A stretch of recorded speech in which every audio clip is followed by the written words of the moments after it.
একটা সময় এগুলো যেমন অন্যের স্ত্রীকে ভালো লাগতো, তারপরে তাকে বলতো যে তোমার স্ত্রী আমাকে দিয়ে দাও। এটা নবীদের মধ্যেও ঘটেছে, যদিও ওটা অন্যায় না। আমি আপনাদেরকে বলবো, তার শব্দ চয়নগুলো আপনারা দেখেন। অর্থাৎ নবীরাও পরকিয়া করতেন, মানে কেসটা কিন্তু পরকিয়ার। শিবিরের যে পরকিয়া করছে এটা করতেই পারে, মানুষের দ্বারা ভুল হইতেই পারে। আজকে শিবিরের জায়গায় কোনো কওমি আলেমের দ্বারাও এরকম ঘটনা ঘটতে পারতো, এটা অস্বাভাবিক কিছু না। বাট সে নবীদের ব্যাপারে যেই ধরনের শব্দ চয়ন করছে, সে কিন্তু বলছে নবীদের ক্ষেত্রে এটা পাপ না।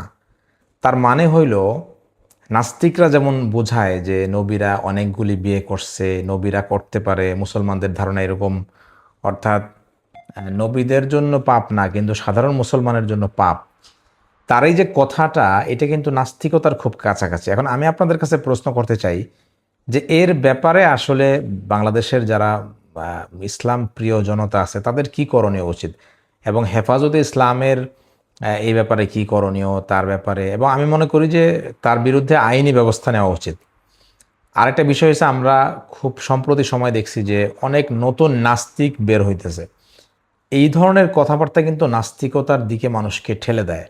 এখন এই ভাইটার ব্যাপারে আমি যেটা দেখলাম, এই ভাইটার কোনো দোষ নাই। মওদুদি তার ব্রেন হ্যাক করছে, এবং মওদুদির বই যদি আপনি পড়েন, ফাসাব্বিহ বিহামদি রাব্বিকা ওয়াস্তাগফির, এই ওয়াস্তাগফিরের তর্জমা মওদুদি করছে তাহফিমুল কোরআনে, যে হচ্ছে আপনি আপনার যে দায়িত্বে অবহেলা, কোতাহি, আপনার দায়িত্বে অবহেলার জন্য ইস্তেগফার করেন।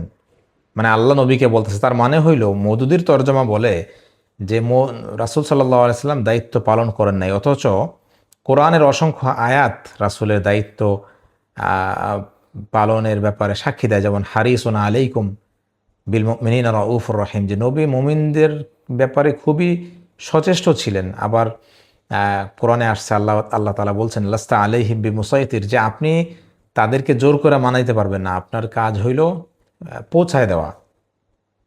তারপরে বিদায় হজে রাসূল সাল্লাল্লাহু আলাইহি ওয়াসাল্লাম সাহাবীদেরকে বলছে যে হাল বাল্লাগতুর রিসালা, যে আমি কি দায়িত্ব পালন করছি? তখন সাহাবীরা বলছে যে বাল্লাগতার রিসালা ও আদাইতাল আমানা ওয়া নাসাহতাল উম্মাহ, আপনি তো উম্মার জন্য কামিতা করছেন, আপনি দায়িত্ব বেশ ভালোভাবেই আহ, সাক্ষী দিয়েছেন। তখন রাসূল সাল্লাল্লাহু আলাইহি ওয়াসাল্লাম বলছেন আল্লাহুম্মা শাহাদ, আল্লাহ তুমি সাক্ষী থাকো যে এরা বলতেছে যে আমি আমার দায়িত্ব পালন করছি। সো এই ভাইটার দোষ নাই, কারণ মওদুদির ব্রেন যখন কারোর মধ্যে ইনস্টল হয়ে যায়, তখন সে সাহাবীদের সমালোচনা করবে, সে আহ, আহ, নবীদেরকে নবীদের দোষ চর্চা করবে, এগুলি খুব স্বাভাবিক বিষয়। তো আমি মনে করি যে মওদুদিবাদকে নিষিদ্ধ করার জন্য বা মওদুদির বইগুলো বাংলাদেশে ব্যান করার এখনই উপযুক্ত সময়। কারণ এই ক্যান্সার, এই ভাইরাস যদি চলতে থাকে, তাহলে কিন্তু আমরা মুসলিমরা এক হইতে পারবো না। বাংলাদেশ আওয়ামী লীগকে তাড়াইছে, আওয়ামী লীগের ব্যাপারে ঐক্যবদ্ধ হয়েছে।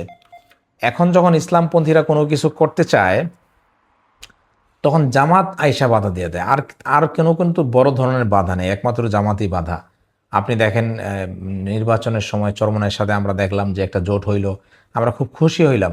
বাট পরে দেখা গেল কি, জামাতের তাহের সাহেব ছোট দাড়িওয়ালা, উনি বলতেছে যে জামাত একটা মডারেট দল, একটা মডারেট গণতান্ত্রিক ইসলামিক দল, এইটা কোনো কট্টরপন্থী দল যারা আছে, মানে চরমনাইয়ের কথা বুঝাইতেছে তাদের সাথে, মানে এই কথা বলার পরে কিন্তু চরমনাইকে ছেড়ে দিল। আমি চরমনাইয়ের কেউ না, চরমনাইয়ের রাজনৈতিক আহ, সব সিদ্ধান্তের সাথেও আমি একমত না, তার চরমনাইয়ের সমালোচনাও আমি করছি আগে বা ভবিষ্যতে আবারও করব যদি প্রয়োজন পড়ে। বাট এই যে জামাতের যে ঐক্যের পথে বাধা দেওয়ার যে কালচার, এবং নিজেকে দাদাগিরি করা, নিজেকে বড় ভাই মনে করা ইসলামী অঙ্গনে, এইটার মূল সমস্যাই হচ্ছে মওদুদিবাদ। অথচ জামাতের প্রতি যে মানুষের সমর্থন, এটার জন্য কিন্তু বাংলাদেশি আলেমদেরই অবদান। কারণ আলেমরাই মানুষকে বোঝাইছে যে ভাই আপনাদের ইসলামী সরকার দরকার, এমন সরকার দরকার যে সরকার ইসলামের মতো করে রাষ্ট্র চালাবে। এই বুঝগুলি কিন্তু আলেমরাই দিছে। কিন্তু দেখা যায় মওদুদিবাদ সবসময় আলেমদের ব্যাপারে বিদ্বেষ ছড়ানোতে খুবই অ্যাক্টিভ থাকে। এই যে লোকটা সুলাইমান আলাইসিস, সে সবসময় ইনিয়ে বিনিয়ে বাংলাদেশের আলেম সমাজকে সে খাটো হেয় করত। এবং একটা জিনিস যদি আপনি খেয়াল করেন, আমি এটা আমার মানে জীবন এইটুকু বয়সে দেখছি যে বাংলাদেশের 95% মানুষ ইসলাম প্রিয়, আলেমদেরকে মহব্বত করে। একজন ইমামের একটা ভিডিও করে, ওইখানে আমি দেখছি যে রিক্সাওয়ালার বাসা থেকেও ইমাম সাহেবের জন্য খাবার পাঠায়। তার মানে 99% মানুষ বা আলেমদেরকে ভালোবাসে, বাট নতুন করে যে আলেম বিদ্বেষ তৈরি হয়েছে এইটার জন্য এই যে ভাইটি, এই ভাইটি এটার জন্য 50% ক্রেডিট এই ভাইটির, বাকি 50% অন্য জামাতের লোকজনের। তো এই ক্যান্সারটা আমার মনে হয় যে এখানে নিয়ন্ত্রণ করতে হবে। ইসলামী যারা সচেতন নাগরিক আছেন আমি মনে করি তাদের এর বিরুদ্ধে অবস্থান নেওয়া উচিত এবং একে একটা দৃষ্টান্তমূলক শাস্তি এর হওয়া উচিত, যাতে করে ভবিষ্যতে জামাতের মুখে অটো লক লেগে যায় কোনো ধরনের বিদ্বেষ ছড়ানোর আগে।